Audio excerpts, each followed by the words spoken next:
day, everyone.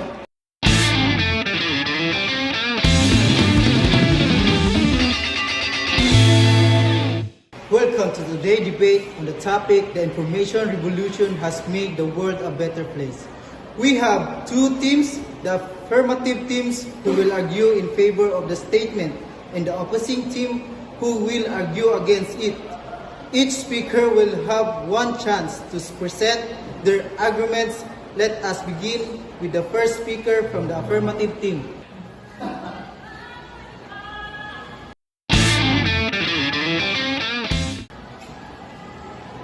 Good morning, ladies and gentlemen. I'm Harry James Bibia, and I will be chairing today's debate on the topic of information revolution has made the world a better place. Thank you for joining us.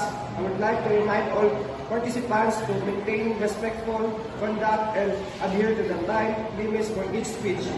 We are here to engage in a fruitful and meaningful discussion. Our topic for today's debate is revolution information for the better place. To begin, we will hear from the first speaker, Jonas Rigador, who will present the argument for side of the debate. Jonas Rigador, you have 30 seconds. Please proceed. Good day, Mr. Chair and ladies and gentlemen. The information revolution has undeniably made the world a better place by revolutionizing communication.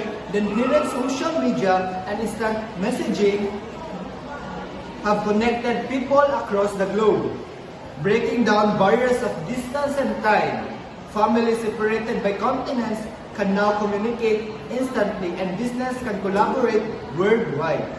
This has fostered better relationships, cultural exchange. Families separated by continents can now communicate instantly and business can collaborate worldwide. This has fostered better relationship, cultural exchange, and economic growth. Clearly, by word is more connected and efficient than ever before.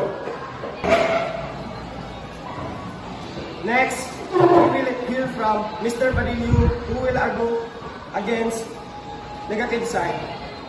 Mr. Padillo, you have 30 seconds. Please proceed. Good morning, Chair, and good morning, everyone,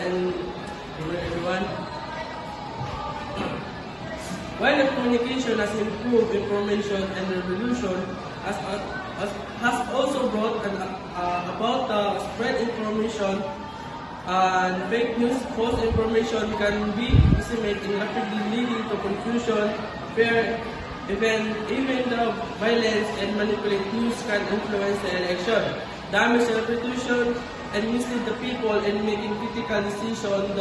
The ease of access to information is a double-edged sword that can do more harm than good. And the example of the misinformation, the illusion of privacy, the information revolution has led to unpredictable levels of surveillance and data collection. Thank you, Mr. Padillo. Your time is now up. Please conclude your remarks. We now move to the next speaker. Mr. John Ace, you have 30 seconds. Please proceed. Good morning, Mr. Chair. Good morning, gentlemen. Aside from communication, the information revolution has transformed education for the better. With online learning platforms, digital libraries, and free educational resources, knowledge is more accessible than ever. Students from remote areas can now learn from the best teachers worldwide, breaking the barriers of traditional education. This has empowered millions of people with the knowledge they need to improve their lives and contribute to society. Thank you, Mr. Donace. Your time is now up. Please conclude your remarks. We now move to the next speaker. Mr. Go, you have 30 seconds. Please proceed.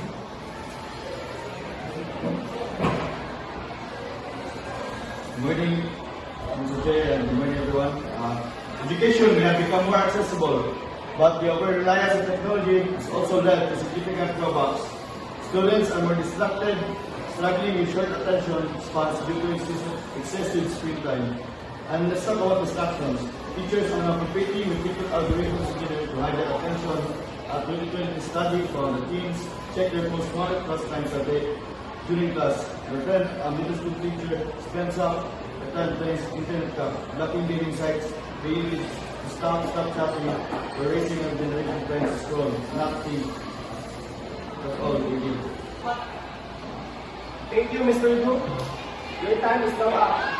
Please take your remarks. We now move to the last speaker. Mr. Menjo, you have 30 seconds. Please proceed. Good morning, ladies and gentlemen. Good morning, Mr. Chair. Beyond education and communication, information revolution has greatly advanced healthcare. Digital records, telemedicine, and eye-driven diagnostics have saved countless lives. Medical professionals can now share information, instantly improving patient care and disease prevention.